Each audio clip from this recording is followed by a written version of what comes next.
दोस्तों हम सबके लिए जो है बहुत ही बड़ा गुड न्यूज़ आ चुका है, क्योंकि इस बार जो एसएससी जीडी का नया वैकेंसी कल रात को ही आ चुका है, जो सबके लिए बहुत ही बड़ा गुड न्यूज़ है। लेकिन इस बार इसमें बहुत ही ज़्यादा मेजर्स चेंजेस किए हुए हैं।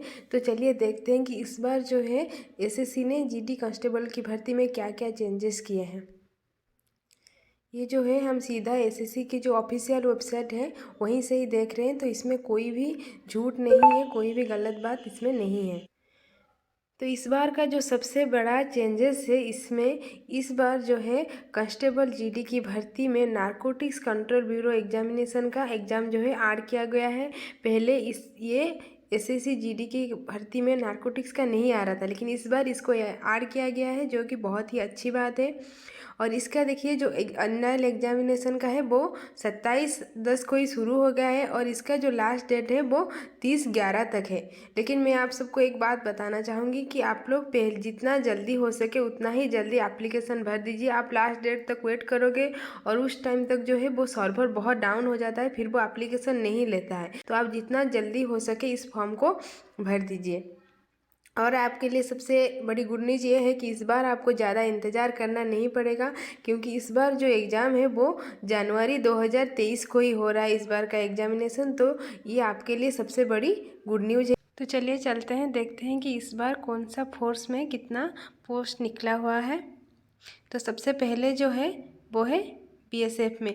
बीएसएफ में जो टोटल वैकेंसी है मेल के लिए वो है 8,922, और जो फीमेल के लिए है वो है 1,575, जो कि मिल के टोटल हो रहा है 10,497। और ये जो है बीएसएफ में ही सबसे ज़्यादा वैकेंसी निकला हुआ है इस बार।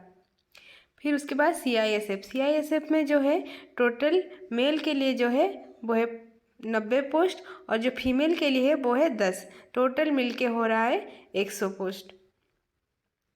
सीआरपीएफ में जो है वो मेल के लिए है टोटल 8,380, और फीमेल के लिए जो है वो है 531, टोटल हो रहा है 8,911। उसके बाद जो है एसएसबी में जो है वो मेल के लिए टोटल है 1,041, और फीमेल के लिए जो है वो टोटल है 243, टोटल हो रहा है 1,284। आईटीबीपी में मेल के लिए जो टोटल पोस्ट है वो है 1,371, और फीमेल के लिए जो है वो है 242, टोटल 1,613। आसाम राइफल में जो है वो है मेल के लिए टोटल है 1,697, और फीमेल के लिए आसाम राइफल में कोई भी पोस्ट इस बार नहीं निकला है, तो टोटल 1,697 भी है जो सिर्फ मेल का है। एसएसएफ में जो है मेल का है टोटल 78 है, और फीमेल का जो है वो 25 है, टोटल मिलके 103। तो ये जो हमारा जो पहले का पोस्ट था वो टोटल 26,205 है। और इस बार जो नया निकला हुआ है वो है नारकोटिक्स कंट्रोल ब्यूरो का, और इसका जो टोटल पोस्ट है वो है 164, जो कि बोथ मेल एंड फीमेल के लिए इसमें दोनों ही compete करेंगे एक साथ। तो ये टोटल मिलके हो रहा है 26,369। तो चलते हैं इस बार की सबसे अच्छी गुड न्यूज़ की तरफ, जो है एज लिमिट। पहले जो था वो एज लिमिट था 18 से 23 साल तक था, जबकि जिसके अंदर में जो 2000 के बाद पैदा हुए हैं और 2005 से पहले इसके अंदर जो पैदा हुए थे सिर्फ वही लोग डाल सकते थे। लेकिन कोविड पैंडमिक की वजह से गवर्नमेंट ने इस बार बहुत ही अच्छा गुड न्यूज़ दिया है सबके लिए, जिसके लिए वो सबके लिए ही 3 साल का एज रिलैक्सेशन किया है, जिसकी वजह से 2097 के बाद जो पैदा हुए हैं वो लोग सबको ही डाल सकता है। और ये सबसे अच्छी बात है, क्योंकि जो पहले छूट गए थे, चाहे वो एग्ज़ाम अटेंड किए हो नहीं किए हो, पर उन सबके लिए अच्छा गुड न्यूज़ है कि वो इस बार फिर से उनके लिए एक मौका है जिसका वो फ़ायदा उठा सकते हैं। और एक बहुत बड़ा बदलाव आया है इस बार की एग्जामिनेशन में। तो देखिए एक बार नज़र डालते हैं। ये देखिए इस बार का जो एग्जामिनेशन है वो 80 क्वेश्चन है, और पर क्वेश्चन 2 मार्क है। पहले 100 मार्क का क्वेश्चन होता था, 100 क्वेश्चन होता था और 100 मार्क होता था, और टाइमिंग जो रहता था वो 90 मिनट रहता था। और इस बार बहुत ही बड़ा चेंजेस किया गया है। देखिए जैसे कि हमारा जो क्वेश्चन है वो 80 क्वेश्चन है, जिसमें कि जनरल इंटेलिजेंस में 20 क्वेश्चन है, पर मार्क 40 मार्क है। और जनरल नॉलेज में 20 क्वेश्चन है, एलिमेंट्री मैथमेटिक्स में 20 क्वेश्चन है और इंग्लिश में 20 क्वेश्चन है। टोटल 80 क्वेश्चन है और 160 मार्क है। और टाइम जो है वो आपको इस बार 60 मिनट मिल रहा है। पहले 100 क्वेश्चन होता था और 90 मिनट मिलता था। इस बार 80 क्वेश्चन है और आपको 60 मिनट मिल रहा है। तो इस बार जो है एग्जामिनेशन में भी बहुत बड़ा बदलाव किया गया है और नेगेटिव मार्किंग है जो है 50। अगर आपका 2 क्वेश्चन गलत होता है तो आपका 1 मार्क जो है वो माइनस कर दिया जाएगा। इसके बाद जो आता है वो है हमारी physical efficiency test. Physical efficiency test जो है वो पहले जैसा था वैसा ही सेम है। जो मेल है उनका है 5 किलोमीटर रनिंग 26 मिनट में और फीमेल जो है इनका है 1600 मीटर रनिंग 8 मिनट 30 सेकेंड में।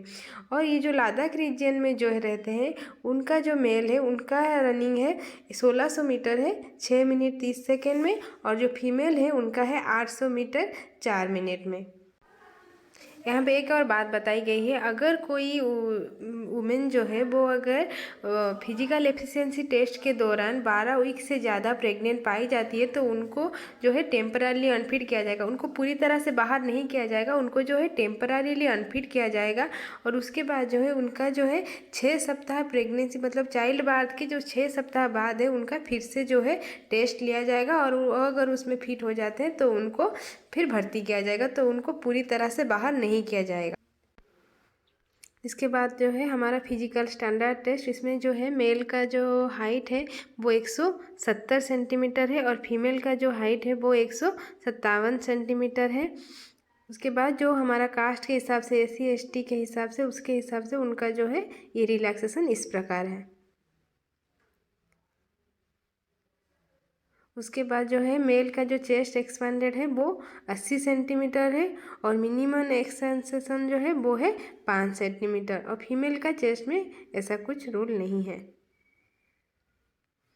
उसके बाद वेट जो है वो आपका हाइट के हिसाब से होना चाहिए और जो है वेट का एक चार्ट है जो हाइट के हिसाब से आपका वो चार्ट रहता है उसी प्रकार से आपका वेट रहना चाहिए। और एक बहुत बड़ा जो चेंजेस है वो देखने को मिला है आपका जो ये सिलेक्शन प्रोसेस है उसमें, वो किस इस प्रकार है कि इस बार जो है पहले हमारा जो स्टेट वाइज कटअप आता था, इस बार ऐसा कुछ नहीं है। इस बार जो भी अनरिजर्व कैटेगरी में है वो अगर 30% से ज़्यादा रखते हैं तो वो पीटी और पीएचडी के लिए क्वालिफाइड है और जो ओबीसी और EWC हैं वो लोग जो है जो 25% से ऊपर रखें वो इसके लिए क्वालिफाई है और जो ऑल अदर कैटेगरी में आते हैं वो अगर 20% से ज़्यादा रखें तो वो जो है पीटी और पीएचडी के लिए क्वालिफाइड है। इस बार जो सबसे अच्छा प्रोसेस ये है कि इस बार स्टेट वाइज कटअप नहीं हो रहा है, इसमें ऑल इंडिया पूरा सिलेक्शन हो रहा है।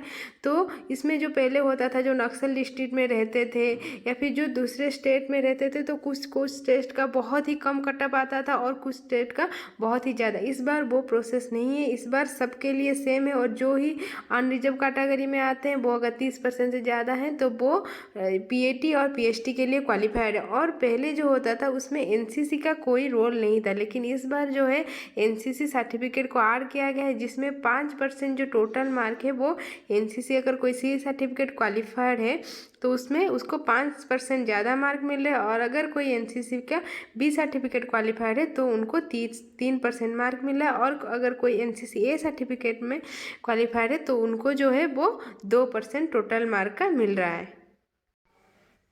और लास्ट में पेज नंबर 27 में जो है वो आपका एप्लीकेशन फॉर्म भरने का प्रोसेस इसमें दिया गया है। तो जब भी आप एप्लीकेशन भरें तो प्लीज़ उसको एक बार ध्यान से पढ़ के भरिए। और जो अगर आप नए हैं एसएससी में फॉर्म भर रहे हैं तो अपना रजिस्ट्रेशन आईडी और पासवर्ड जो उसको कभी मत खोइए, क्योंकि बहुत लोग ऐसे हैं जो इनका रजिस्ट्रेशन और पासवर्ड उनके पास नहीं है जिसके कारण वो और एसएससी का फॉर्म नहीं डाल पा रहे। एसएससी में जो है वो आपका रजिस्ट्रेशन एक बार होता है, आप दोबारा नहीं कर सकते। तो आप जो है अपना रजिस्ट्रेशन और पासवर्ड याद रखिए, उसको कहीं अच्छे जगह पे लिख के रखिए ताकि आप उसको कभी नहीं भूलें।